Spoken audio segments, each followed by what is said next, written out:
اس بھولی بھالی امت کو آج جتنے بڑے افتراق، انتشار، بد امنی اور فساد اور قتل و غارت گری کا جو سامنا ہے، اس کی ایک بہت ہی بنیادی اور اہم وجہ تربیت کا فقدان ہے۔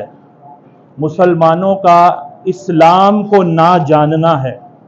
مسلمان ہی اسلام سے واقف نہیں ہے۔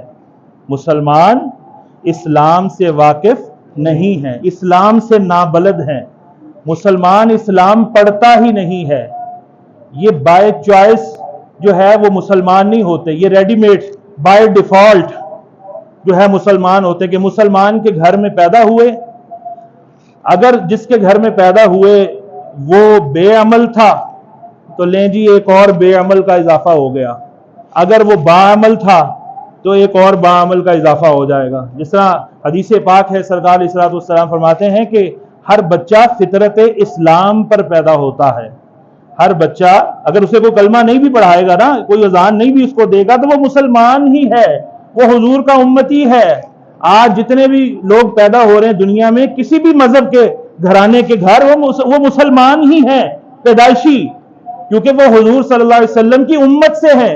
حضور کی امت دو قسموں پر ہے، امت دعوت، امت اجابت۔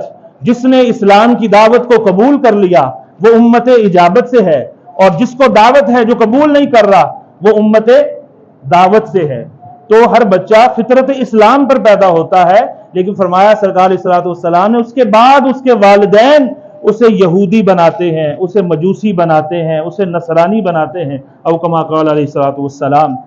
تو یہ ہم جب اسلام والوں کے گھر میں پیدا ہوتے ہیں تو اگر وہ خوف خدا رکھنے والے والدین مل گئے کسی کو تو، اور مذہب سے محبت کرنے والے مل گئے اپنے دین سے، تو وہ پھر اپنی ساری، پنجابی میں کہتے ہیں نا ریج اتارنا، وہ اتاریں گے کہ میرے بچے کو قرآن پڑھنا بھی آئے، اس کو کچھ صورتیں یاد بھی ہو جائیں، یا میں نے تو اس کو حافظ قرآن بنانا ہے۔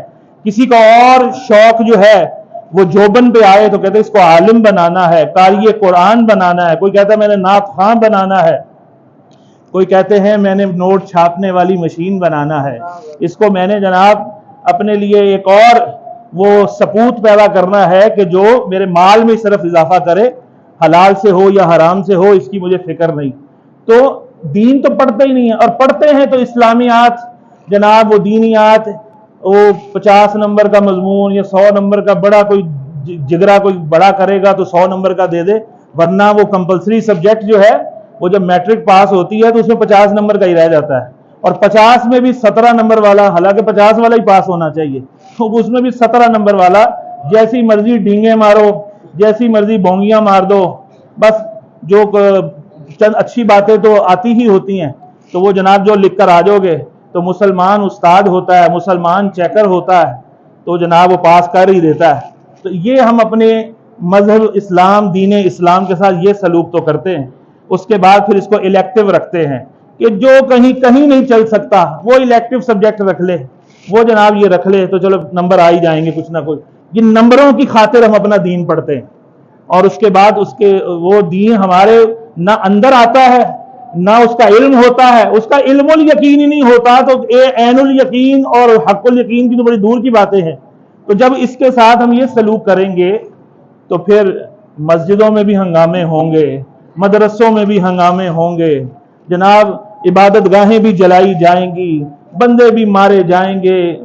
مسجد کے میرا اپنا تازہ چند دن پہلے ایک محفل کے اندر میرا موبائل جو ہے وہ میرے بیٹے کی جیب سے چوری ہوا ہے۔ آیا کئی لوگ وہاں ہدایت لینے آئے ہیں، بیان سننے آئے ہیں کسی محفل میں، اور کوئی ایسا بھی شخص تھا جو جوتا اٹھانے آتا ہے، وہ جناب کسی کی جیب سے موبائل چورانے آتا ہے، یا وہاں پر جناب لوٹا چورانے آتا ہے، یا کوئی استنجا خانے کے اندر سے وہ ٹوٹی چورانے آتا ہے، مسجد کی گھڑی اتارنے آتا ہے، ایسے لوگ بھی ہیں۔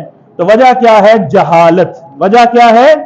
مین کاز جو ہے بد امنی فساد کی، عدالتوں میں جو فساد ہے، ایوانوں میں جو فساد ہے، اداروں میں جو فساد ہے، بازاروں میں جو فساد ہے، گھرانوں میں جو فساد ہے، وجہ کیا ہے؟ جہالت۔ ادھر لاکھوں روپے لگا کر شادی ہوتی ہے اور تھوڑے دنوں بعد ہی جناب وہ رس کر دلہن محترمہ گھر میں آ جاتی ہے۔ کیوں؟